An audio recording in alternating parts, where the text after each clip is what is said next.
Welcome, welcome. Amy Wet with Worthy Written Words. Today we're going to be in our Wide Margin Book of Mormon in Alma, chapter 37, verses 6 and 7.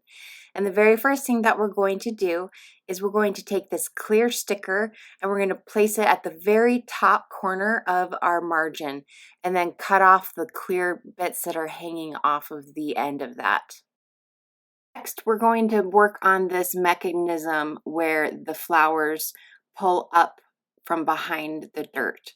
Now, the way that we're going to do this is we're first going to take the dirt cutout and we're going to line it with this double-sided sticky foam, and you're going to do the bottom and then you're going to do the sides, and you want to keep it as close to the outer edge as possible so that you have as much room for the flowers as needed. And you can try and test that out before you put anything down to make sure that there's plenty of room. And if needed, you can always cut off some of those leaves if it's getting caught at the bottom of those flowers. Now we're going to take one 3D foam square and we're going to place it at the bottom and the back of the flower. And you don't take that other side off. So you stick it to the flower, but you leave the back side of it on because you don't want it to attach to your page underneath. So by leaving the back of it on, it will slide up and down. Now this last piece, you want to go across the top and it needs to fit within side of those two lines of foam squares, as you can see.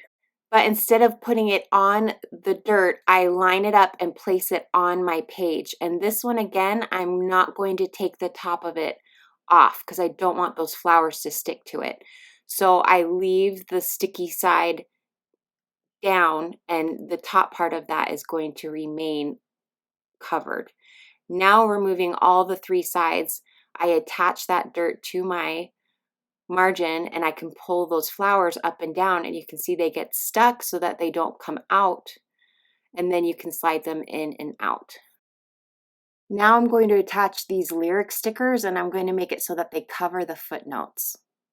And now I'm going to cut these little word strip stickers out because I want to move them around and play around with where I want them to go. And once I figure out like the spacing and what words go on what lines, then I will take them off and put them where they're going to go permanently. This next step is optional. If you have a Glaze pen from your previous kits, I'm going to use this pen to outline every one of these stickers that I put down, the word stickers and the lyric stickers.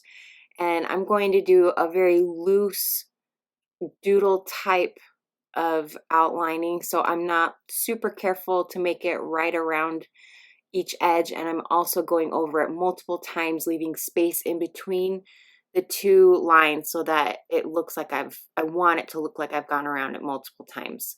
So this is very forgiving. You don't have to worry about messing up because it's kind of meant to, and this is my go-to when I'm outlining something. And tips for this Glaze pen: it can run really fast at first, and so if it's a sensitive, small, delicate area that you are working with, I wouldn't use a brand new pen. And also if it gets gunky on the ends, I like to use a scrap piece of paper and kind of get all that gunk off before I use it in my book. Next, I'm going to add this tab label to the tab, and then I'm going to attach the tab to the top of the margin using some acid-free glue stick. I'm only attaching the glue to the bottom half of the tab so that the top part of it can stick up above the top of my page. And then I'm going to further hold that down on my page with a strip of washi tape. Now, using a green mild liner highlighter, I'm going to highlight verses 6 and 7, and I'm also going to highlight the lyrics of the song that kind of summarize what this page is about, and they are the bottom 3 lines on the sticker in the footnotes on the left-hand side. Now we have these 3 little glass dots, and I'm attaching them in the dirt using a hot glue gun. And I gotta be honest, after I put them on, I'm not sure that this location was actually my favorite. At the time I thought it looked good, but I think it might actually look really good at the top of the page too, next to your washi tape, like part of it being on the washi tape and part of it being off. So you can do what I do, or you can find a different place. I even toyed around with putting it in the water that was falling down. So put it where you think it looks best. And when you go to attach it, a glue stick's not going to hold these on. You're going to want to use a hot glue gun to make sure that they don't fall off. And that is the last part of this page. I hope you guys had fun making this interactive pull mechanism, and stay tuned. Be sure you're subscribed. We will see you guys next time. Bye.